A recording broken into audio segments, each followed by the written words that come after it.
નમસ્કાર મિત્રો, સ્વાગત છે તમારું એક નવા વિડીયોમાં। શું તમે આ કાંટાળું રણ પ્રદેશમાં ઉગતું ફળ જોયું છે? આને કહેવાય છે ફીંડલા અથવા આથલા થોરનું ફળ। દેખાવમાં ભલે આ અનોખું લાગે, પણ સ્વાસ્થ્ય માટે આ એક વરદાન છે। આપણા વડવાઓ આના ફાયદા જાણતા હતા। આજે આપણે જાણીશું કે આ અદ્ભુત ફીંડલા ખાવાથી તમને કેવા ગજબના ફાયદા મળી શકે છે। તો વિડીયોને અંત સુધી જોજો અને હા, આવા રસપ્રદ વિડીયો માટે ચેનલને સબસ્ક્રાઇબ કરવાનું ભૂલશો નહીં। ફીંડલાના મુખ્ય સ્વાસ્થ્ય લાભો: લોહીની ઉણપ દૂર કરે। ફીંડલા લોહી વધારવા માટે રામબાણ ઇલાજ છે। તે આયરન અને વિટામિન સી થી ભરપૂર છે, જે હિમોગ્લોબિનનું સ્તર ઝડપથી વધારે છે। જેમને એનિમિયા એટલે કે પાંડુ રોગની ફરિયાદ હોય તેમના માટે આ અતિ ઉત્તમ છે। આ ફળમાં કેલ્શિયમનું પ્રમાણ પણ સારું હોય છે। તેનાથી હાડકાં મજબૂત બને છે અને સાંધાના દુખાવામાં રાહત મળે છે।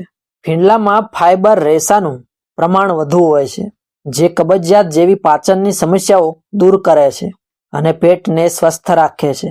આ ફળ શક્તિશાળી એન્ટીઓક્સિડન્ટ્સથી ભરપૂર છે।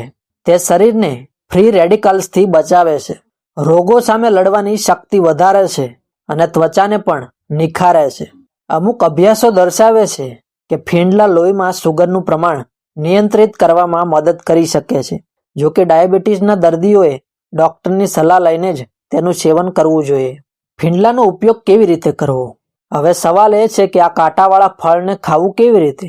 તો આ ફળને ખાતા પહેલાં તેની ઉપર જે કાંટા હોય છે તેને દૂર કરવા જોઈએ। ફીંડલાનું સેવન કરવાથી સૌથી લોકપ્રિય રીત છે તેનો જ્યુસ બનાવીને પીવો।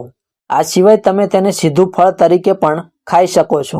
યાદ રાખો, ફીંડલાના કાંટા ખૂબ ઝીણા હોય છે। તેને હંમેશા હાથ મોજા પહેરીને અથવા ચીમટાની મદદથી સાફ કરીને જ ખાવું જોઈએ। તો મિત્રો, જોયું ને, પ્રકૃતિએ આપણને કેટલું અદ્ભુત ફળ આપ્યું છે। ફીંડલા માત્ર સ્વાદિષ્ટ જ નથી, પણ સ્વાસ્થ્યનો ખજાનો પણ છે। જો તમને આ ફળ ક્યાંય મળે તો તેને ચોક્કસપણે તમારા આહારમાં સામેલ કરો અને તેના ફાયદાનો અનુભવ કરો। તમે ફીંડલા ખાધા છે? તમારો અનુભવ નીચે કમેન્ટમાં કરીને જણાવો। અને વિડીયો જો ગમ્યો હોય તો વિડીયોને લાઇક કરો, શેર કરો અને ચેનલને સબસ્ક્રાઇબ કરવાનું ભૂલશો નહીં।